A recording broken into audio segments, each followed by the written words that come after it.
show some self-restraint and will now be on 5 minutes. Chris Williamson. Thank you very much indeed, Mr Deputy Speaker. And I come to this debate as a trustee of the League Against Cruel Sport, and only this morning helped to launch the report by Team Badger, which has effectively exploded all of the myths that are being put forward by the government to justify this unjustifiable cull of badgers in our country. And it seems to me, Mr Deputy Speaker, that the government front bench have come to this whole decision with a sense of predetermination. It seems to me, since the election in 2010, the government were determined to institute a cull of badgers and weren't interested in alternatives to that. Now, the problem is, of course, the scientific evidence doesn't back the government's stance on this matter. And the honourable gentleman, the member for Cotswold, stole my thunder a little bit, because the Secretary of State's referred to a number of international comparisons in his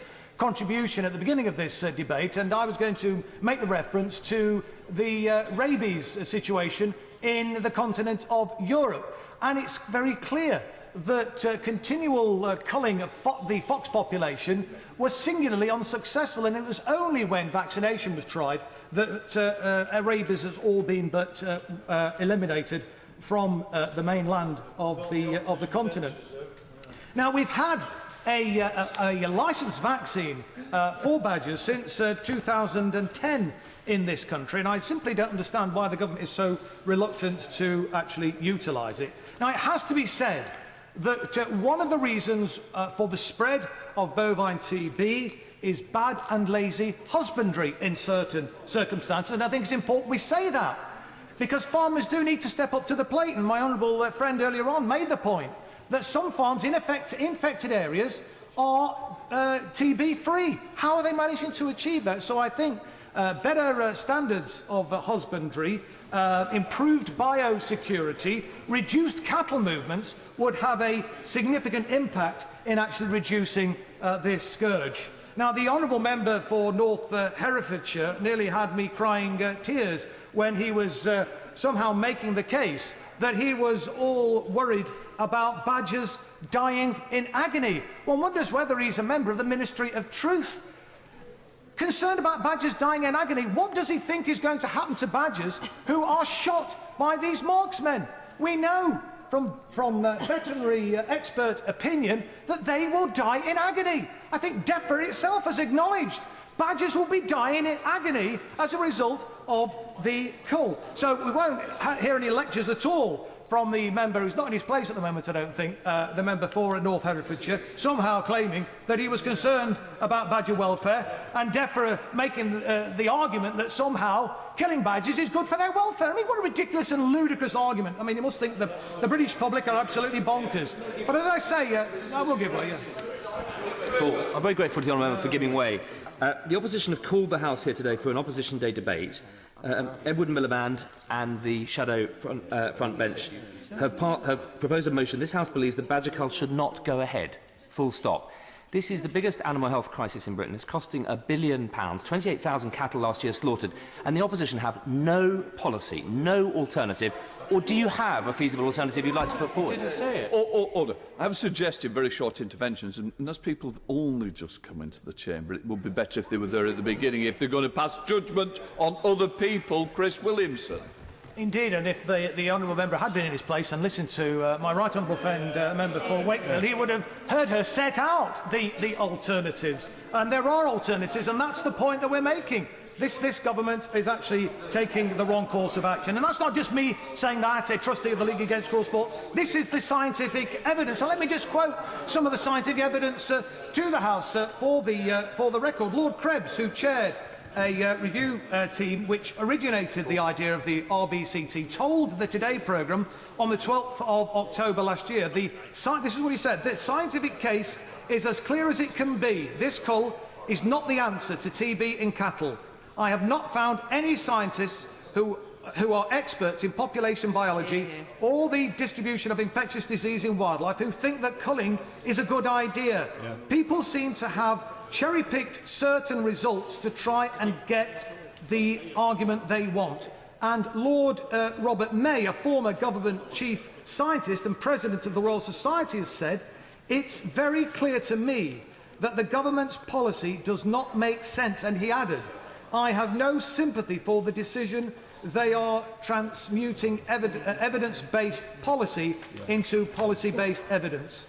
The recently retired government chief scientist, Professor Sir John Bedlington, has also refused to back the cull.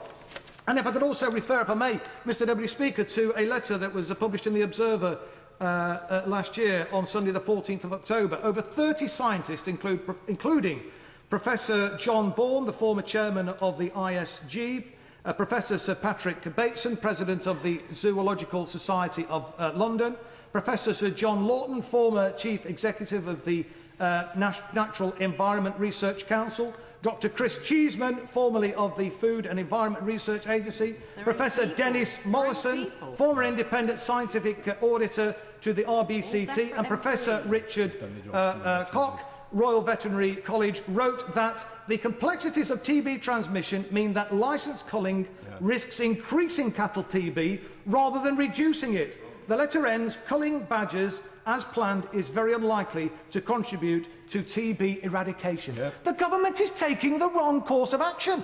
The government stand there, we've heard members stand up as if they're somehow the friends of the farmer. They're going to make matters worse. And they're going to be causing incredible suffering on the badger population. They're enraging the vast majority of the British public. They're wasting police money. They've cut the police service to the bone, and they want the police to waste resources having to police these culls, estimated to be around £2 million per cull. This is absolutely bonkers. It's criminal and it should stop. And I urge the Secretary of State, having heard the very cogent argument put forward by my right honourable friend, the Shadow Secretary of State, to pause for a moment. Just think what he's doing. Consider her words. Consider the scientific evidence. Pause, think again, and take a different course of action. Crouch. Thank you very much, Mr Deputy Speaker. When I spoke in this debate previously on the issue, I was one of the very few Conservative members who stood up, spoke and then voted against the culling of badgers. I was completely surrounded by colleagues who profoundly disagreed with me, some of whom have barely spoken to me since, and it was one of my most daunting experiences in my short time here. Today feels like Groundhog Day, only this time it's come with added pressure to try and change my mind or abstain on the matter. I've been accused, rather patronisingly, of not understanding the science, and worse, condemning farmers in individual constituencies to further instances of disease. I've been told I don't understand the horrific impact of bovine TB in cattle, or indeed for badgers, and that culling badgers is actually a way to be kind to them rather than for it to be cruel, and thus allay my fears about animal welfare.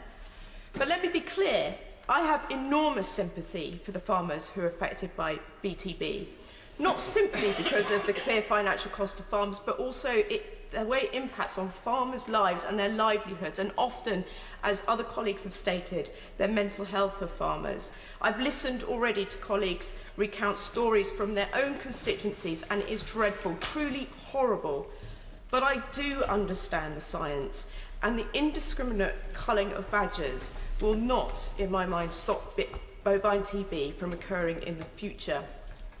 In fact, the eradication of BTB in badgers will not lead to the eradication of the disease in cattle, especially in a country with extremely high cattle movement.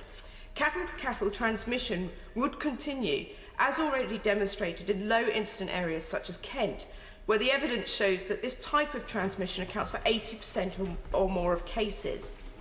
No other country in the world has yet eradicated BTB in cattle, and it certainly hasn't reduced it with culling alone. And the Secretary of State was right earlier to refer to a package of measures, but he didn't answer my right honourable friend from St Albans question as to what the balance of success between those measures and those methods are. So we need to be realistic about what the Badger Cull, and in particular these pilots, will actually achieve. Our leading scientists note that it will reduce the incidence by at best 16%, but even that figure is based on a long-term, large-scale cull, thus extensive indiscriminate culling of badgers, 3/4 of which will not have TB, leaves 84% of the problem. And yet, more worryingly, why BTB is relatively confined at the moment to certain areas in the country, a cull could lead to it spreading the problem rather than containing it. So the colleague who told me yesterday that his farmers wanted it because they neighbour areas with the disease, let me say the reason why I'm against the cull is to protect those farmers, not to condemn them. Badgers do not adhere to county borders and disperse under the threat of extinction. The cull will not make any significant impact in the pilot areas, but it could in those close by. And it is clearly welcome to hear from the Secretary of State that DEFRA is using other preventative measures to control the spread of disease in those areas. But will it actually be enough? I've had a quick opportunity to read the report by the DEFRA committee published today, and I congratulate the chair of the committee on it. The severe criticism of departmental delays in publication of misleading information aside, what is clear that all sides wish to see a vast improvement on developing and providing a vaccine solution to this problem. As the Kent Wildlife Trust put it to me, instead of culling badgers, the government should further improve cattle movement controls and testing and support farmers to implement simple biosecurity measures. The government should prioritise the development of a cattle vaccine and divert the estimated £6 million cost of licensing, monitoring and policing the pilot culls into a major programme of government-funded badger vaccination. Only then will we be able to get on top of this disease in an effective way. I want to conclude, Mr Deputy Speaker, by congratulating colleagues on this side of the House who will show their opposition to the cull today by abstaining on the motion. Within the Westminster Village, we know and understand why many feel uncomfortable going into an opposition lobby on an opposition motion which is in effect non-binding. It's a nuance often misunderstood outside of Parliament, but I think they should be thanked for their support all the same.